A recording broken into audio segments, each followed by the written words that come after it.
Hey, what's going on, guys? My name is Dr. Boyce Watkins from Your Black World and the Black Business School, and I want to say what's up to everybody.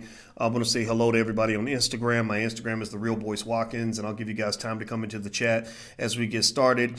I want to remind everybody that drboycetv.com is the home for intelligent black people. So if you're not black and intelligent, you may want to promptly get the fuck out because I'm going to hurt your feelings because I speak the truth here. I hold nothing back. It is time to talk about the things that matter for our people, and there's nothing that should or can or ever will get in the way of that. So I want to say what's up, everybody. What's up, Telly B and Coach Sonny? How you doing? I see you in there. Boogie Maestro, what's going on, Doc? How you doing? Germination, that's a nice name. I like that. All right, so anyway, let's just get started. Let's just jump right into it. If you're watching, please hit the thumbs up button, share, and subscribe button, and all that good stuff. Make sure you sign up because I don't think there are a lot of good places on the internet to get honesty and intelligence and blackness all in the same place. Right? Everybody's either lying or they stupid or they talking some old other shit, and we just don't do that here. We tell it like it is. That's the goal here every day. So anyway, let me hop into this conversation. I'm talking about Mr. Nick Cannon. I am worried about Nick Cannon. Has anybody, give me a yes or no in the chat if you have seen some of the ridiculously scary shit that Nick Cannon has been saying on his Twitter, talking about being suicidal and all this other stuff. Has anybody seen that? It's real interesting to watch, real sad to watch. If you are watching this, Nick, I pray for you, man. I hope that everything's okay. I hope that you're going to be all right. Now, mind you, I feel bad for you, but I don't feel sorry for you. I feel bad for you, but I'm not whining and crying for you because you're a man, right? And a man should not be seeking people's sympathy. A man should be standing up, and that's what it is. Vicky Dillard said it the other day, eloquently on FlyNewBeingQueenTV.com, that, she's saying, look, we were just asking you to stand up to be a man. We weren't expecting you to be anything other than what you are, but she believes there's a warrior inside of you, and I believe there is too.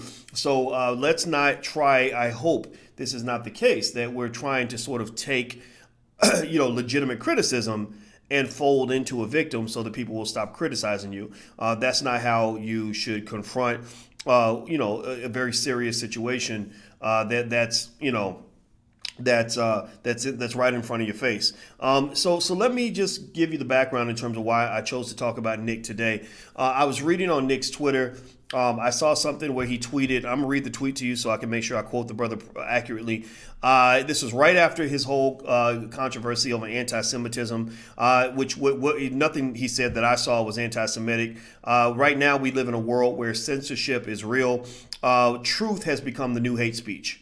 Truth has become the new hate speech. So you speak the truth in a way in which you, if you speak the truth in a way that offends people in power, they're going to say, oh, that's hate speech, or, oh, you're attacking me, right? It's just like, it's no different from dealing with somebody in a bad relationship. Has anybody ever had a bad relationship with somebody where every time you critique them, they either ball up and start turning into a victim? Like for women, it might be, she might start crying every time you call her on her bullshit. Like, and then she's like peeking between her eyes to see if you're falling for it. You know what I mean? Like, so she starts crying, so that you won't call her on her shit because she really knows she was wrong to demand the Gucci purse, but you call her out on it, so she starts crying. Or you see Karen in the mall, like, that's not right, you're not right. Well, Karen's just mad because she couldn't cut in line at the Walmart, and they told her dumbass to get in the back of the line like everybody else, but now she's crying, so she's the victim now. Somehow you're the victim when really you were the perpetrator, right? And men do that too. Some of y'all men are bitches too. Y'all know that some of y'all men go into bitch mode when your lady challenges you on certain things. You maybe turn into a victim, or you ball up and get mad, or you think she's attacking you. So a lot of people don't like to get caught on their shit. That's my point. A lot of people don't like to get caught on their shit. So a couple of tactics to avoid, or to what they call gaslight. I think gaslighting is the term that Alicia uses. Alicia is a therapist. I'm marrying a therapist, by the way, a smart therapist. She's a full professor of social work, so she's well versed in therapy and the subconscious mind. And I'll be trying to get away with my bullshit. I'll be like, you're attacking me. That ma'am, what you have said is patently unfair, and you are being very anti-Boyce right now. And she'll be like, Boyce, you're gaslighting me, Boyce. You're gaslighting me, right? So everybody can do it. Everybody can do it, right? And I believe right now the community that we're talking about, I shall not say their name because they own a lot of the media, and I ain't trying to get in trouble right now with this. But y'all know who I'm talking about. They will gaslight every time you come out and you say, it was wrong for the Israeli military to blow up that daycare center with all the little children in it. They'll be like, that's anti-Semitic. You're anti-Semitic. Nobody's anti-Semitic. We're just saying that you didn't have to blow up the daycare, right? You didn't have to, go kill all those Palestinians. You could have went and dealt with the problem. Why'd you have to go kill them all, right? That's anti-Semitic, right? Gaslighting. Now, I believe, again, just like the rest of us get tempted to do, I think that if with all this talk on Twitter, I hope it's not the case. I hope it's not the case that Nick is gaslighting, that Nick is, falling into this victim circle, like, oh, now I'm sad. My community turned on me. They nobody turned on you, Nick.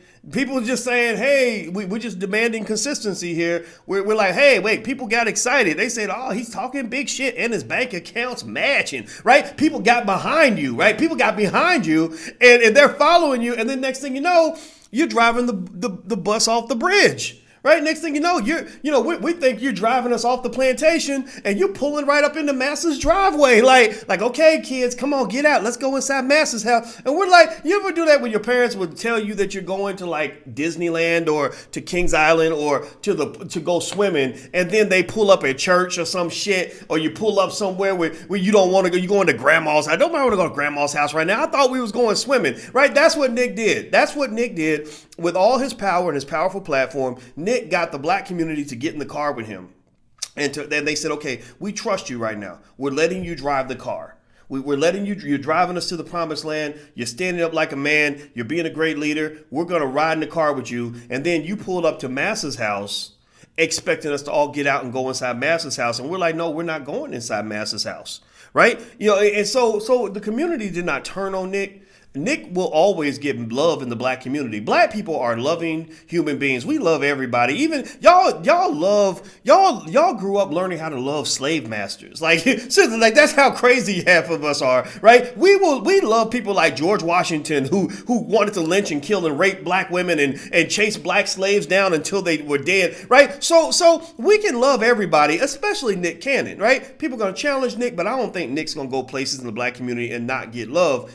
But black people are growing up. We're becoming more politically mature. We're becoming more hip to the game. We're becoming a little bit more socioeconomically and sociopolitically sophisticated. Why is that? Well, because the internet has created avenues where smartasses like me who can come out and say, let me explain the game to y'all, right? You got your teachers right here online. I have a PhD, right? I can break the game down in certain ways. And there are other people that can do this. And Minister Farrakhan is out there now. He can break the game down. So then black folks don't fall for the okie doke. Because remember, if this were 30 years ago, you wouldn't be hearing from me. 30 years ago, you wouldn't be hearing as much from a Farrakhan because they blocked him out of the media, right? So you'd be falling for the okie doke because your master would be controlling what you think, right? So that's what Nick is seeing. And if Nick watches this, that's what's going on, man. Don't nobody hate you. And I think Nick knows this. Nick is a smart man. He ain't that naive. So anyway, let me keep going. Hit the thumbs up button, by the way. Please hit the thumbs up button and make sure you subscribe. If you haven't subscribed, please do that. So I'm reading, I was reading on Nick's Twitter, just some very disturbing language. He says something like, y'all can have this planet, I'm out. That almost sounds suicidal. What does it mean that you're going to another planet? Are you hanging out with Elon Musk? Did he build a rocket ship that we don't know about and you're going to Mars? Or does that mean that you're talking about killing yourself? If that's the case, then let me just be the first to say a couple of things. And I'm qualified to say this because I am a very good armchair psychologist. I'm a very good person who ain't never studied nothing in school on this, but I know a lot of shit just from picking information up around the way. My fiance happens to be an expert on suicide. I'm not joking. Not only is she a therapist, but she's also an expert on suicide. We went to Guyana. Remember y'all remember we went to Guyana for a whole semester?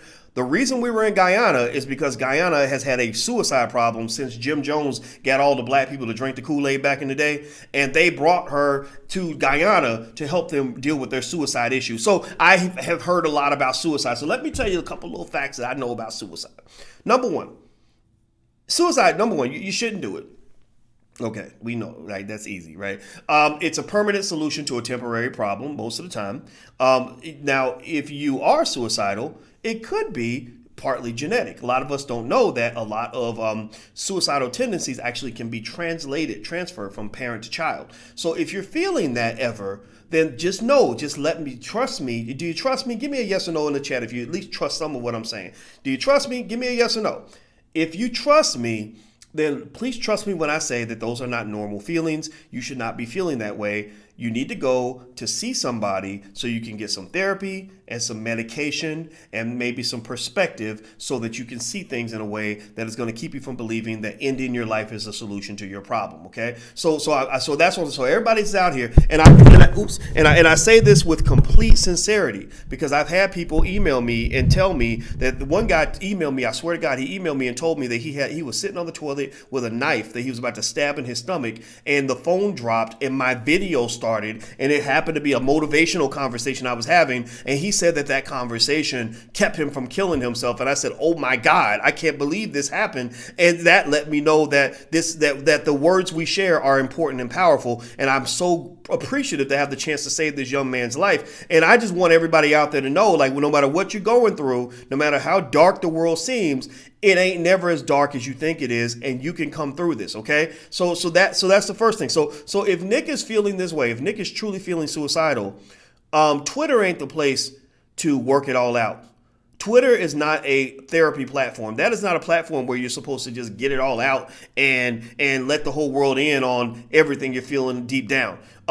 Twitter, it might be a place to start, but it should not finish there, right? You got to go see somebody, talk to somebody, but don't think the black community is responsible for how you're feeling right now. The black community did nothing wrong. We did nothing wrong to Nick Cannon by challenging him on what he did. And this idea that he's sort of talking about being suicidal is a bit problematic because one, it leaves me concerned about him. I hope this brother does not kill himself. But then number two, I'm going to tell you another little secret about suicide that I have learned from Alicia. I wish she was here to confirm this, but most people who talk about suicide don't actually do it. A lot of people who talk about it are using it to get sympathy and attention. Most people who really want to kill themselves, that's who you got to watch. The people you got to watch when it comes to suicide are the people who don't say shit because they already decided it's going to happen. I don't even want anybody to know because if I tell you, you might intervene and block me from achieving my goal, which is to make sure that I really do leave this planet, right? So announcing it to 4.8 or maybe it's 4.9 million followers on Twitter, that right there says that there's something more to this than just I really truly want to do this, right? And that's just me being honest about that. I hope I didn't sound insensitive when I say that, but that's just what I observe, and that's my thought here. Now the other part here too is so when Nick is talking about talking this very sad suicidal talk. He's talking about a guy named Ryan Bowers. I never heard about Ryan Bowers, but it looked like he was one of Nick's artists under, I guess, a label Nick had. I didn't know Nick had a label, but he does a little bit of everything. He's a smart guy. So it still looks like apparently he had a record label. I remember he was trying to rap against Eminem or something, which usually if you try to rap against Eminem, you're not going to win. Eminem is a very good rapper. He's crazy. He's weird, but he's a good rapper. And he was writing this long note basically saying that Ryan Bowers had the courage to do something he wished that he had the courage to do, right? Now, without me judging whether or not, I told you, brother to brother, I don't think that that should be your goal, to have enough courage to kill yourself. You got too much to live for. I would say that man to man. But what I will also say, voice to community, is this.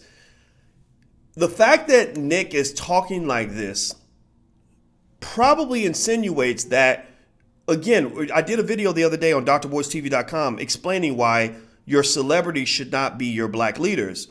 The fact that Nick is talking this way right there tells you that he might not be stable enough psychologically to be a significant leadership force in the black community.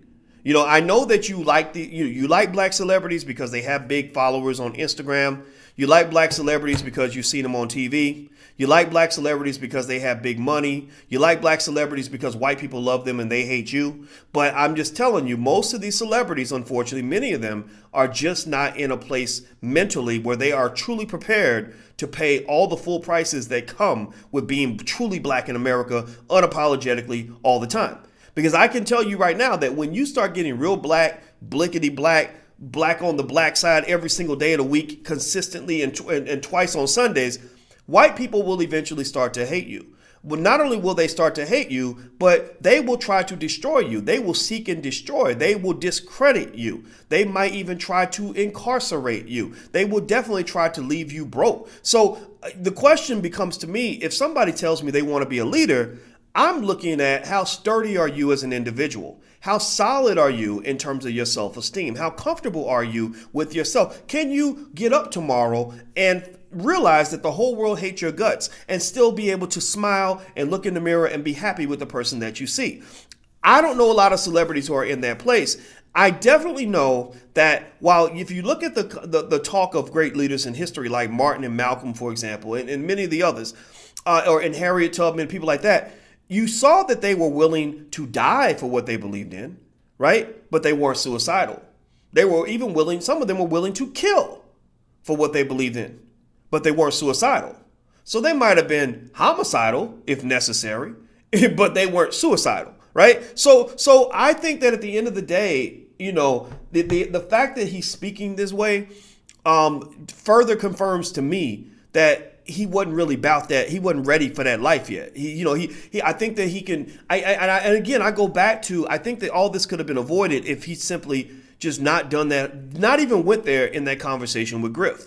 Professor Griff is a heavy guy. Professor Griff has paid prices to be who he is and where he's at. He's been alienated from spaces because he's been, deeply committed to being who he is. So when you decide to go and have that conversation, it's almost like if you say that you're a Crip, and the other Crips get in the car and say, we're about to go ride on somebody and we need you to be ready to pull that trigger, you got to think twice before you decide to get in that car. Because once you get in that car, then you're in a situation that you can't really necessarily back out of. So I think that with Nick, once he decided to get in that car with the black community, once he decided to just get that blickety black, because you can be black, like you got, lightweight blackness, you've got medium weight blackness, and then you got heavyweight blackness, right? He could have done medium weight or lightweight, but unfortunately, sometimes we want to go heavyweight when that's not really made, that's not a fit for you, right? It's like, for example, I'm going to be a married man soon. There's certain things that I can do with my friends, and there's certain things I just can't do. There's some situations where I might have to say, you know what, man,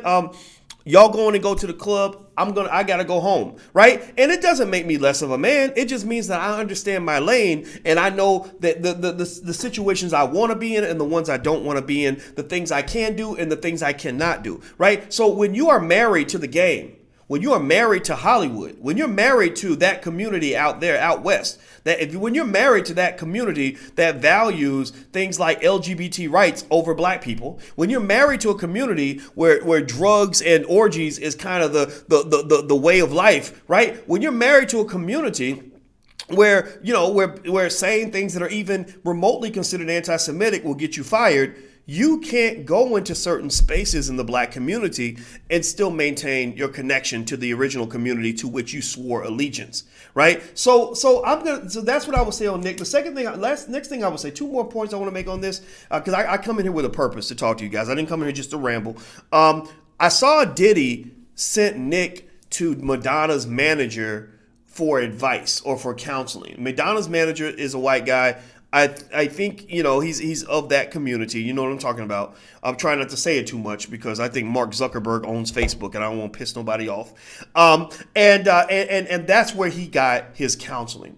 And I think that says a lot about, now if that's the case, again, maybe there's more to it, but if that's the case, that really speaks to you in terms of what you're dealing with, right? Why wouldn't Diddy just send Nick to Farrakhan for counseling, right? Farrakhan is an excellent counselor. I have sat with Minister Farrakhan, me and him for 2 hours in a room talking. It was the best conversation I ever had in my life. It was therapeutic. It was inspirational. The wisdom was extraordinary. I asked him questions about how to deal with certain dilemmas. I said, how do you deal with people that just hate your guts no matter what you say and what you do? And he taught me about dealing with your critics and how to deal with your critics. And that was amazing. There are many, many celebrities who get counseling from the minister. Many of them get counseling in a way that's out of the public eye because they don't want people to know that they call the minister. But the minister gets a lot of respect and he deserves all that respect. So I'm just trying to figure out, why did he send him to this this white guy for counseling in a situation where his black identity is really the thing that's under duress, right? Because the thing is that your counselor, your therapist will either, in many cases, will either encourage you to stay strong or they will encourage you to stay weak, right? They will encourage you to double down or they will encourage you to throw in your chips, right? Because in this situation, in Nick's situation, let's keep it 100. There really is no universally right or wrong decision. There is no like, oh, this is definitely right. This is definitely wrong. I know you might feel that way because most of y'all are black. For us,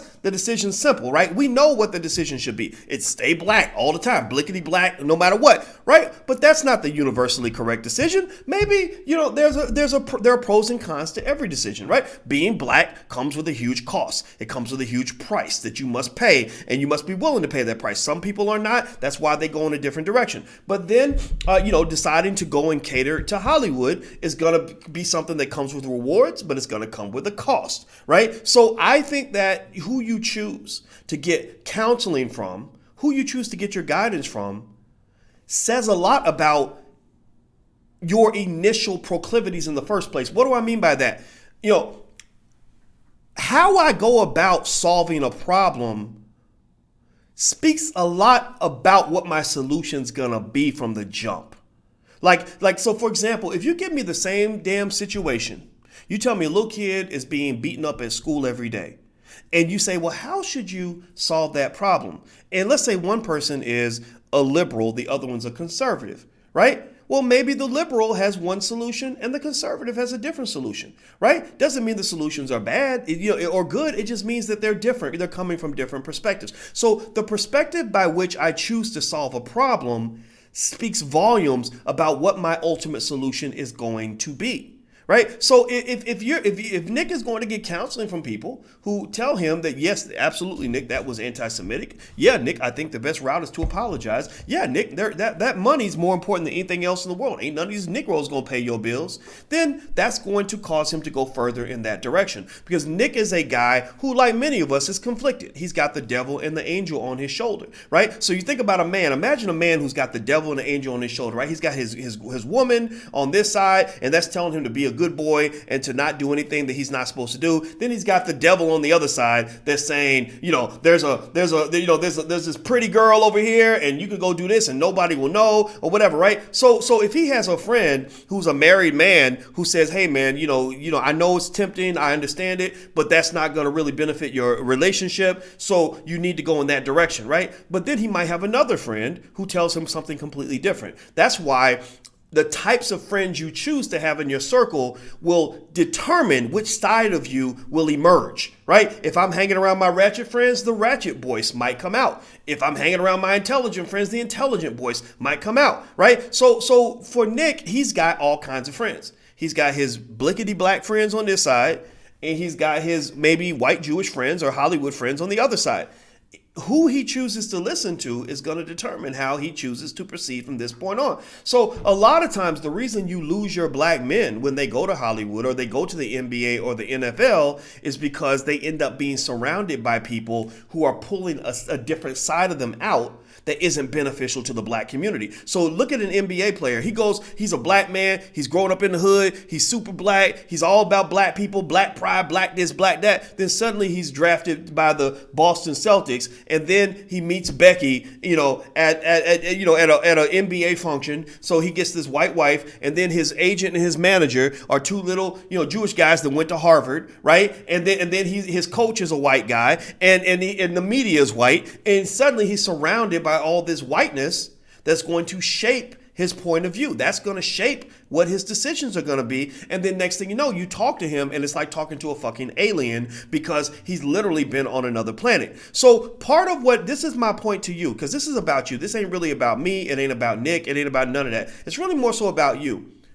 If you want to make sure that the right side of who you are always emerges, if you make a decision like, look, I'm a free black man, then me deciding to be a free black man means I must approach every decision I make as a free black man.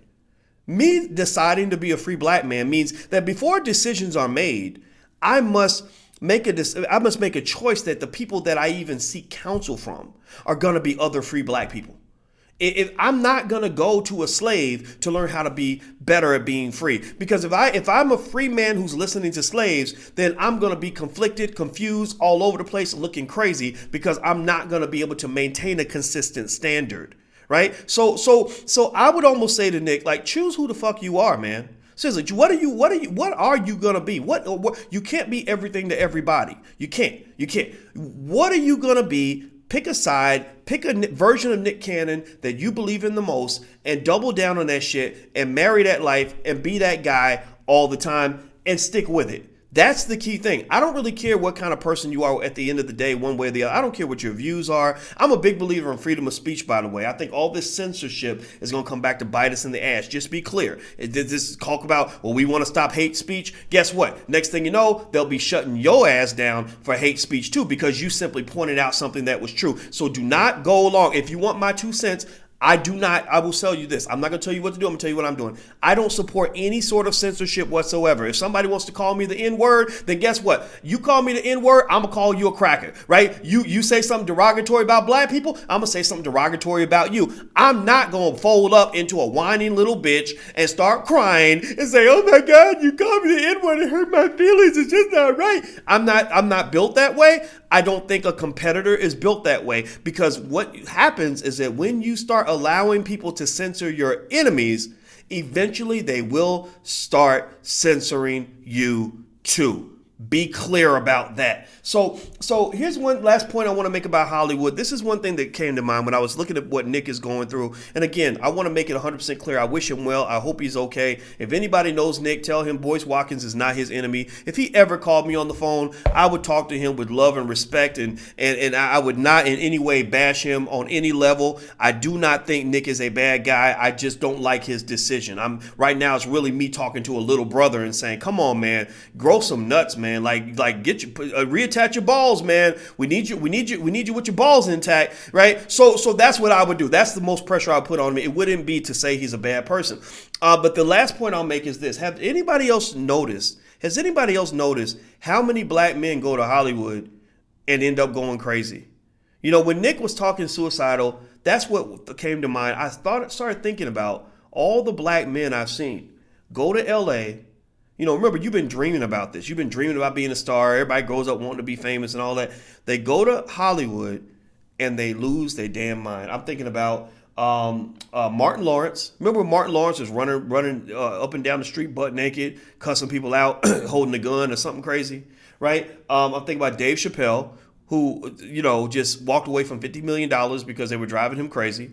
I think about poor Richard Pryor, who would have been better off in his life if he'd spent his time around people that could help him heal, as opposed to being around people that led him to self-medicate with drugs, right? Richard Pryor came out saying some shit that didn't make no sense to nobody, talking about, I wanted to know what it was like to be with a man, so I slept with a man for 3 weeks and I didn't like it, so I switched back. What kind of shit is that? What planet? I'm not saying there's anything wrong with being gay. I'm not saying that at all. I'm just saying, what are you talking about? Like, what black people, we don't talk like that in our community. Richard Pryor was born before integration. He was born in 1940. In 1940, black people did not live like that. Black people did not think that way. It did not mean that there were not gay people in the community. There always have been gay people. We know this, and I think you need to accept that. But that's not how we roll. That's not who we are, right? And you name, I see some of y'all naming some other names. Kanye West. Poor Kanye done lost his damn mind. Tamar Braxton the other day was talking about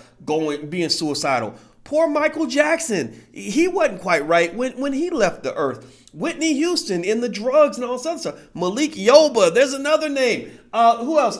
Orlando Brown from the Disney Channel. He was a Disney kid. Now he's like a crazy crackhead thug or something. I don't know what the hell's going on with Orlando Brown. And the thing is, I believe that people who lose it like that, they lose it because they don't have a firm foundation anymore. I believe that the difference between people who just lose their damn mind and people who know who they are and remain consistent is are you grounded?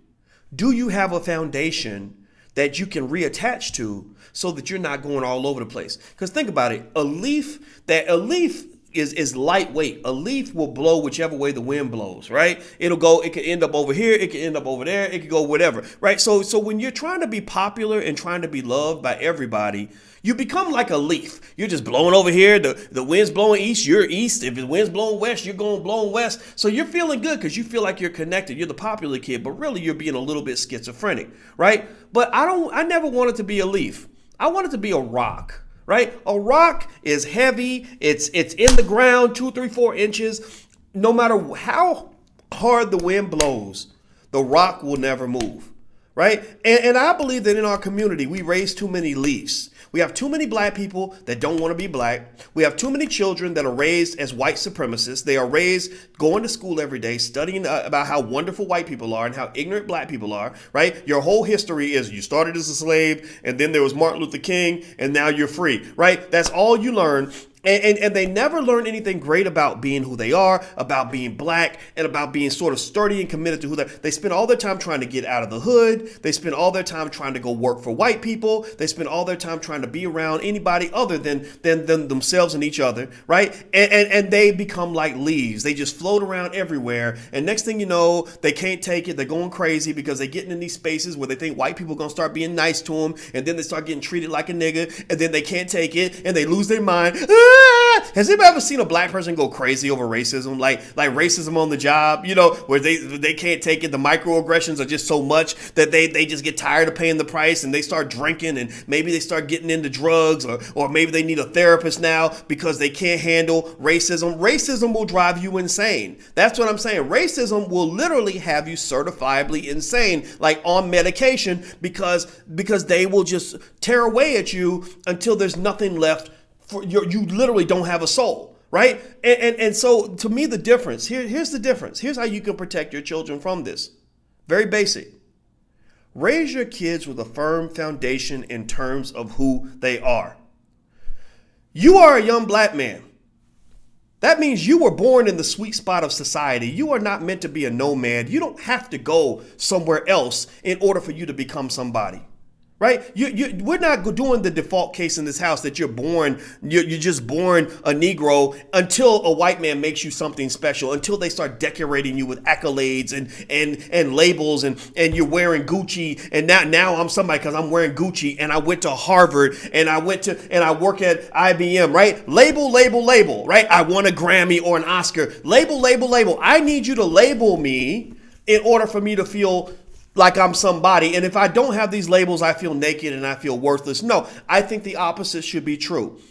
Your black skin is your label. That is your brand of greatness. That is like being born made out of solid fucking gold. So you are golden as a black person. You are right where you need to be. You are in the middle of the greatest community in this planet. You right there, when you are in the hood and you are surrounded by your people, not only are you validated and meaningful and relevant and capable, but you're also secure and safe. Right? Like we understand you, you understand us, we're building together, we're doing something great. Like there's nothing greater in this world than to work with a bunch of other black people and to be surrounded by black people every single day of the week, because that is the sweet spot. That's where everybody else wants to get to. So no, you're not trying to get out to the suburbs. They should be trying to get next to you. Right? And I think that is a way to give your children an inheritance that has nothing to do with money.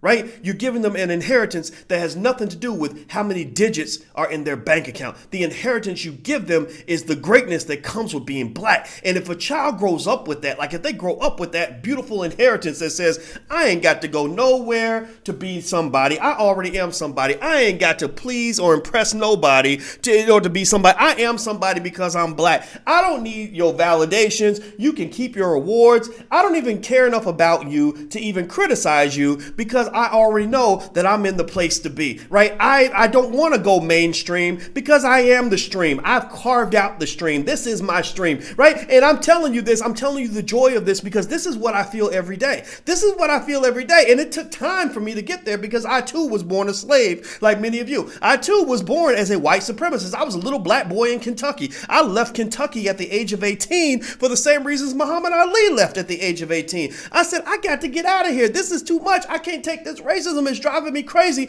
And then over time, after spending years chasing the golden goose and spending many years chasing the labels, spending many years chasing the accolades, chasing the acceptance, I eventually realized, like, wait a minute, I am special. I am brilliant. I am somebody. I'm damn handsome. I'm smart as shit. I can do anything. I'm a hardworking man. I'm a good person. I'm going to build something amazing right here so that people will want to come up and be next to me. So when I wake up every day, let me tell you what my day looks like. Number one, I work with almost nothing but black people. I really do. When I see white people, I'm very nice to them because they have no influence over my life. You could call me all kinds of nasty, negative Negro names, and I would just laugh and ignore you because I'd say, you're just mad because I'm rich, and I wish you the best. I hope that white Jesus takes good care of you the way my God is taking care of me, right? I work around black people. I'm marrying the most beautiful black woman I've ever seen in my life. I have 3 black children in my house that are gorgeous, intelligent, and extraordinary. I get to talk about issues that matter to black people. I get to talk to you every day, and I get to be who I am and be loved for being who I am. Like, you know, and it's the best feeling in the world. I get to run the black business school, right? It's black. The title. It's black in the name, and we get to be black, bliggity black as we want to be all the time.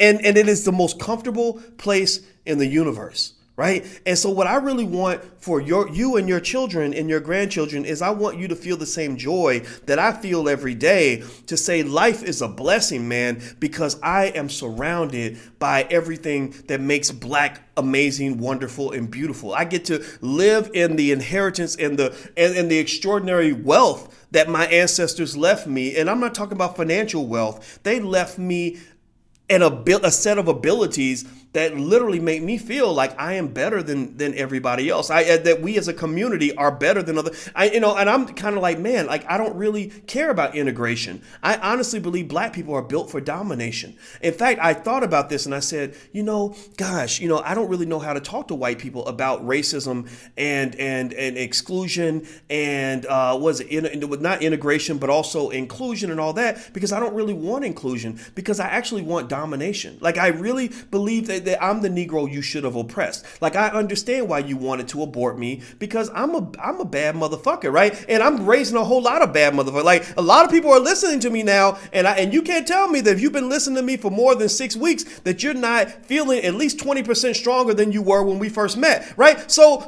in a way, I understand. I totally get it. I totally get it, because it's like a basketball game. Like, if I'm scoring 60 points a game on you, I understand why you're going to play extraordinary defense. I understand why you're putting the double team on me, because if I were you, I would be double teaming me too. In fact, I wouldn't even just double team me. I would probably do what they did to Michael Jordan and get a pizza sent to my hotel room that has poison in it to make sure that I can't play in the game. So they poison the black man, I believe, because I think that they see something that many of us don't see. I think they understand that when we're really focused, when we're really on our shit, when our self-esteem is on 10 and we're really ready to go, and our education is at a high level, and we're analytical and strategic, and we're hardworking and brave and courageous, that really we truly cannot be stopped. Because let's just be clear, African Americans are built for world domination.